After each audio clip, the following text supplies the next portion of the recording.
European settlement, Dead Man's Pass and the Gawler region was the home to the indigenous Kaurna people.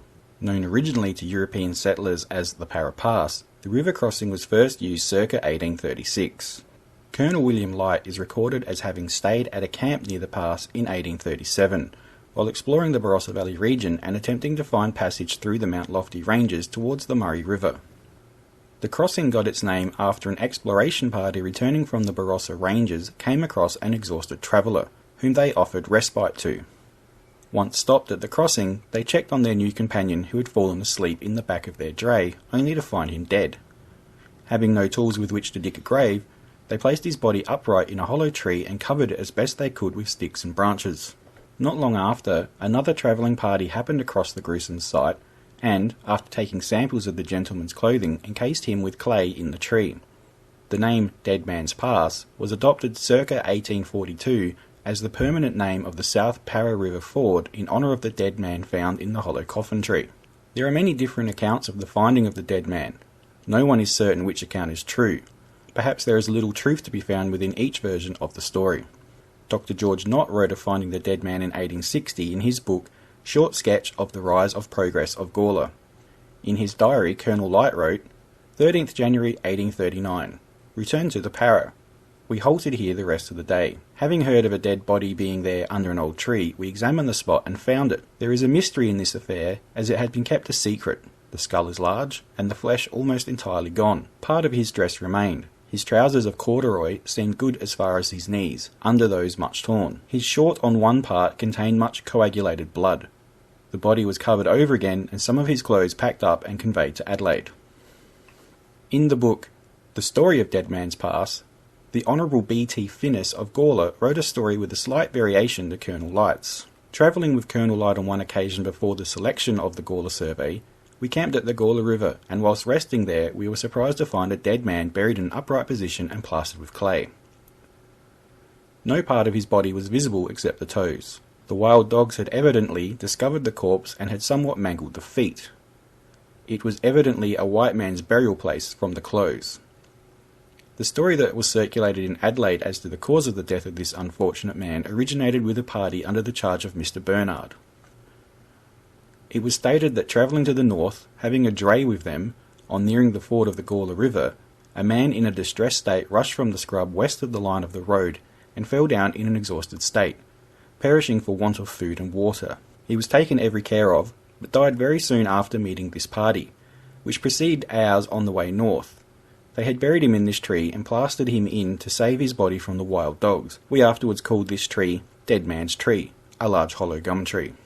The dead man was supposed to have been a sailor, escaped from some ship off Port Gawler, who had lost himself in the scrub and in his endeavour to reach Adelaide, and thus perished miserably. In yet another variation, the South Australian newspaper on the 16th of January 1839 published an article titled Suspicious Case, which read, The body of a man, buried some time ago in the bush to the northward, was exhumed last week by Colonel Light and Mr. Finnis whilst those gentlemen were out on their surveying expedition, and it was found that the shirt, vest and trousers of the deceased were stained with blood, and his pockets were turned inside out. The clothes were brought to Adelaide for examination by the authorities, and we hope a strict investigation into the affair will be held. At the time of the reported death of this man in the bush many months ago, no inquest was held, as there ought to have been, and we trust the coroner will not be allowed to neglect his duty. Dead Man's Pass became a much-used crossing into the main street of Gawler as the only roadway for bullock drays and horse and carts. The Ford crossing became a secondary way into town once a new bridge was built in the 1860s on the Adelaide Road. In 1869, Gawler Council surveyed a new roadway at Dead Man's Pass. Council workers began constructing the new road and came upon a skull and bones. Examining further, they found an almost complete skeleton. The bones were taken to the office of James Martin and examined by Dr. Nott. Dr. Nott concluded that they were the bones of a very tall European man owing to the size of the thigh bones. It is thought the bones were those of the man buried in the base of a tree some 30 years prior. The unknown man's remains were interred in an unmarked grave in the newly formed Gawler Cemetery, now known as Pioneer Park. In May 1890, a footbridge was installed at Dead Man's Pass, erected by Mr. T. White. In 1901, Patrick Condon, a Gawler Corporation employee, had a fatal accident when his night cart flipped when it fell down an embankment and landed on him, killing him. Also in 1901, A young cripple boy was found dead in Black Hole Billabong at Dead Man's Pass. Anton Johann Link's clothing were found on the banks of the Billabong by another young lad, who went to search for him, only to find Anton floating in the water, dead. In 1914, Mr. S. Fotheringham held the town of Gawler to ransom. The Dead Man's Pass footbridge crossed the river into his land. He offered to sell the portion of land to the council for £50, or that they pay him £8 a year in rent. Both the East and West Monoparra district councils, the two councils governing Gawler at the time, agreed to buy the land, but ultimately the East Monoparra Council refused. Fotheringham, in response to the refusal, fenced his end of the walkway bridge with barbed wire and threatened to cut down the tree on his property that the bridge was suspended from. In April the same year, an agreement was made with Mr. Fotheringham and the bridge reopened. Floods in 1917 extensively damaged the footbridge, with water being recorded as being as high as Ayres Road and reaching the buildings of the former gasworks. In 1923, raging floodwater washed the old footbridge away. The bridge was repaired in 1924 and stood in place until the early 1980s, when it was finally removed because of public safety.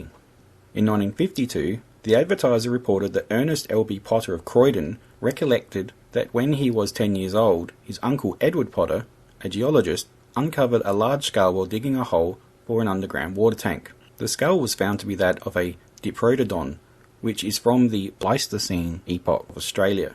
Diprotodon optatum became extinct about 25,000 years ago and was known to exist while indigenous populations were in the area. These animals grew up to 3.8 metres long from head to tail and stood about 1.7 metres tall at the shoulder. His closest relations today are the wombat and the koala. There are many stories of paranormal encounters at Dead Man's Pass. If one cares to visit the Ghost Village website, one can read the story of a young man and his mate who were riding their bikes down First Street. They were going too fast and one kept hearing a voice in his ear say, "Go right," indicating to turn right into Gawler Terrace. The boy didn't have much time to make a choice. If he swept left around the Dead Man's Pass bend, he would go into oncoming traffic. If he managed to turn right, he wouldn't make the turn. Going against his instincts, he turned right and ploughed straight into the curb, flying through the air and hitting a massive gum tree. He lay there stunned. He looked up and saw two figures standing over him, a man and a woman. The man said, "You're lucky to be alive, lad." And the lady said, "Take heed, boy, you only get one chance like this." The boy's mate came over to see if he was okay. Laying on the ground without a scratch on him, he asked his mate where the old people had gone. His mate replied that he hadn't seen anyone, but he had heard his friend talking to someone. He then said he had watched him fly through the air over 33 feet of gravel and then land almost softly on the big gum tree. The land at Dead Man's Pass has previously been owned by the Pyle family, and from 1907 the Riggs family, who allowed the Gawler 3-day horse events to run across their land. In 1978, Gawler Council purchased 20 acres of Dead Man's Pass and designated it a reserve. Today, Dead Man's Pass is a beautifully kept park with walking, cycling and nature trails. It is home to many native birds and animals and is easily accessed and explored.